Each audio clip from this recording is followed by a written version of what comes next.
지금부터 2019년 9월 국제수지에 대한 설명회를 시작하겠습니다.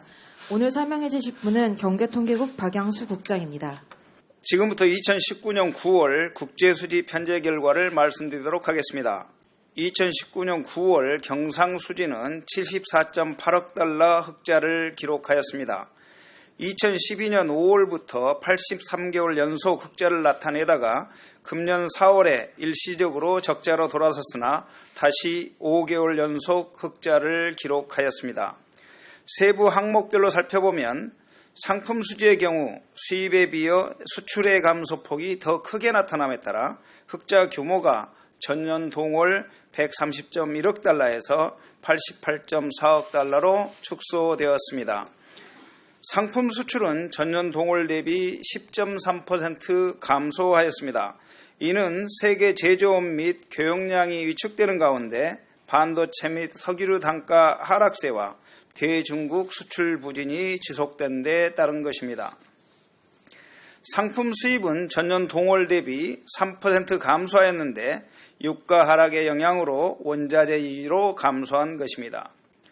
서비스 수지는 여행 수지 개선에도 불구하고 운송 및 지식재산권 사용료 수지 악화 등으로 적자 규모가 전년 동월과 비슷한 수준인 25.1억 달러를 나타내었습니다. 여행 수지는 적자 폭이 전년 동월 11.5억 달러에서 7.8억 달러로 축소되었습니다.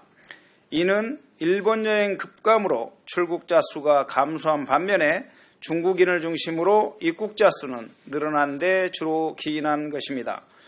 반면에 운송 수지는 화물 운송 수입 감소로 전년 동월 0.6억 달러 흑자에서 3.2억 달러 적자로 전환하였으며 지식재산권 사용료 수지 역시 국내 IT 기업의 특허권 사용료 지급 등으로 적자 규모가 6.6억 달러로 확대되었습니다.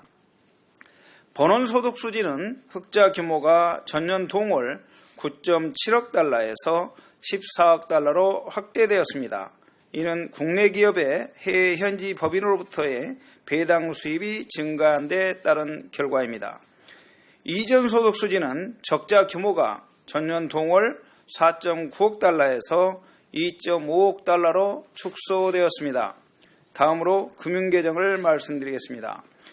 9월 중 금융계정은 순자산이 61.4억 달러 증가하였습니다.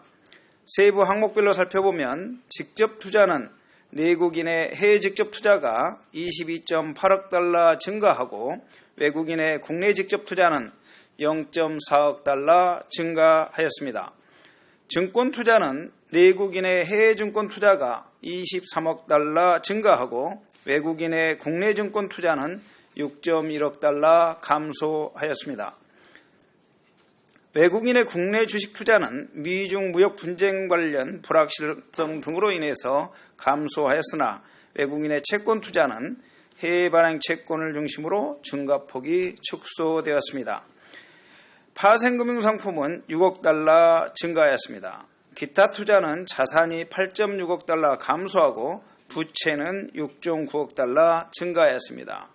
준비자산은 19.6억 달러 증가하였습니다.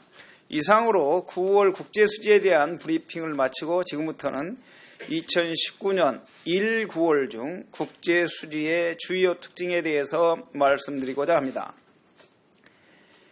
1, 9월 중 경상수지 흑자는 414.6억 달러로 전년 동기 570.2억 달러에 비해 155.5억 달러 축소되었습니다. 세부 항목별로 살펴보면 상품 수지는 수출이 수입보다 크게 감소함에 따라 흑자 규모가 전년 동기에 872억 달러에서 568.5억 달러로 축소되었습니다.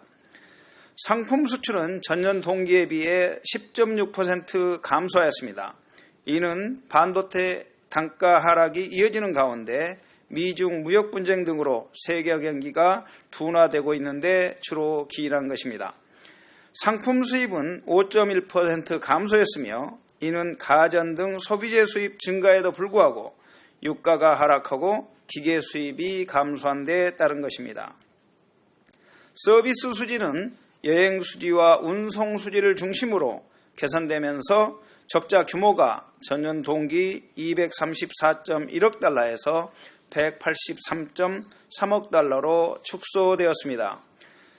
우선 여행수지 적자 규모는 전년 동기 128.3억 달러에서 92.1억 달러로 축소되었습니다.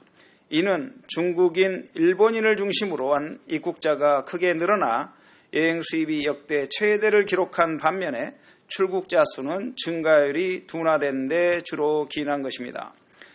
운송수지 역시 운임단가 하락과 외국 해운사에 대한 의존도가 축소됨으로써 운송지금이 감소함에 따라 적자 규모가 전년 동기 38.7억 달러에서 24.7억 달러로 축소되었습니다. 본원소득 수지는 배당 및 이자 수입이 크게 늘어남에 따라 전년 동기 0.8억 달러 적자에서 75.8억 달러 흑자로 전환되었습니다. 1, 9월을 기준으로 배당 수입과 이자 수입이 각각 역대 최대를 기록하였으며 이는 국내 기업의 해외 현지 법인으로부터의 배당금 수치와 대외 투자 잔액의 기조적인 증가에 따른 결과라고 하겠습니다. 이전 소득 수지는 기저효과 등으로 적자 규모가 66.9억 달러에서 46.5억 달러로 축소되었습니다. 이어서 금융계정을 말씀드리도록 하겠습니다. 2019년 1, 9월 중 금융계정 순자산은 409.9억 달러 증가했습니다. 주요 특징들을 살펴보면 우선 내국인의 해외증권 투자는 해외 투자 펀드 등을 중심으로 기관 투자자의 해외 주식 및 해외 채권 투자가 지속됨에 따라 1, 9월 중 460.8억 달러 증가하였습니다. 외국인의 국내 증권 투자는 1, 9월 중에 251.5억 달러 증가하였습니다. 1, 9월 중 외국인 주식 투자는 미중 무역 분쟁 관련 불확실성에도 불구하고 지난해 국내 주가 하락에 따른 저가 매수세 유입 등으로 61억 달러 증가하였습니다. 반면에 외국인 채권 투자는 여타 신흥국 대비 양호한 국가 신용 등급 등으로 190.6억 달러 증가하였습니다.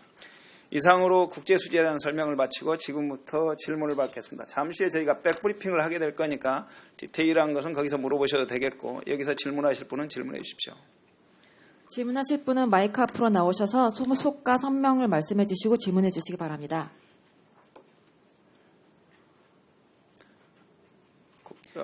질의가 없으시면 제가 이제 여기 들어오기 전에 일부 기자님들이 경상수지 평가 이런 거를 해서 여러분께 그 부분만 말씀드리고 우리가 백브리핑장 가서 자세히 설명드리도록 하겠습니다.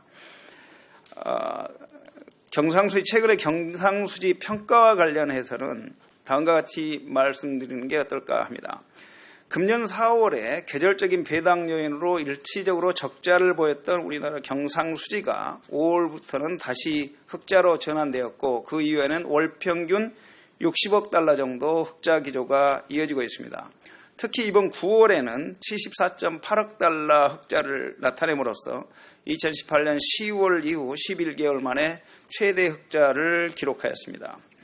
이에 따라서 1, 9월 경상수지가 414.6억 달러 흑자를 기록하였고 현재까지는 당행조사국의 전망 연간 590억 달러를 기록할 것이라는 조사국의 7월 전망 경로에서 크게 벗어나지 않고 그런 흐름을 지속하고 있다 이렇게 말씀드릴 수 있겠습니다.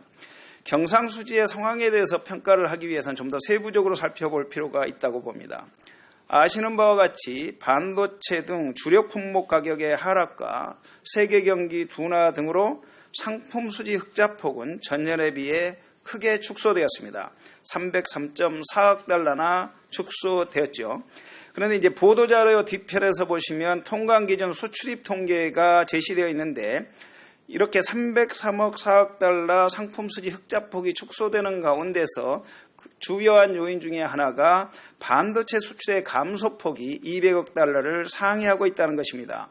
그러니까 최근의 상품 수지 흑자폭 둔화는 세계 경기 둔화의 요인도 있지만 반도체 경기의 영향을 많이 받았다 이렇게 말씀드릴 수 있고 그렇게 해석된다고 하겠습니다.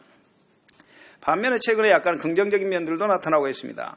그러니까 여행을 비롯한 서비스 수지가 기조적으로 개선 흐름을 보이고 있다, 이렇게 말씀드릴 수 있고, 또 하나는 본원소득 수지가 배당 및 이자 수입 증가에 힘입어서 큰 폭의 흑자로 전환하였다는 특징이 있습니다.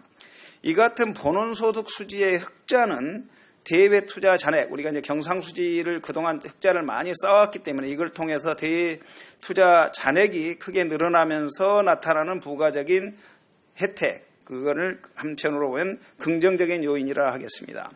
아울러서 이전 소득 역시 최근에 원화 약세 등의 영향으로 적자폭이 축소되고 있습니다.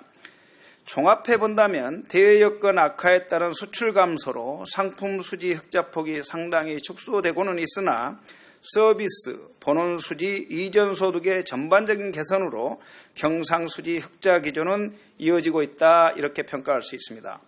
아울러서 최근에 9월 이후에 보면 통관 기준으로 무역 수지, 그거가 좀 전에 저희가 9월 경상수지가 큰 폭의 흑자를 70억 달러 이상의 흑자를 보였다고 했는데 9월과 10월에 통관기준 무역수지를 보아도 그 흑자 폭이 1, 8월에 비해서는 확대되고 있기 때문에 이것이 기조적인 변화라인지는 좀 더 지켜봐야 하겠지만 우리가 앞으로 관심을 가지고 지켜봐야 될 부분이라 생각합니다. 이상으로 마치겠습니다. 감사합니다.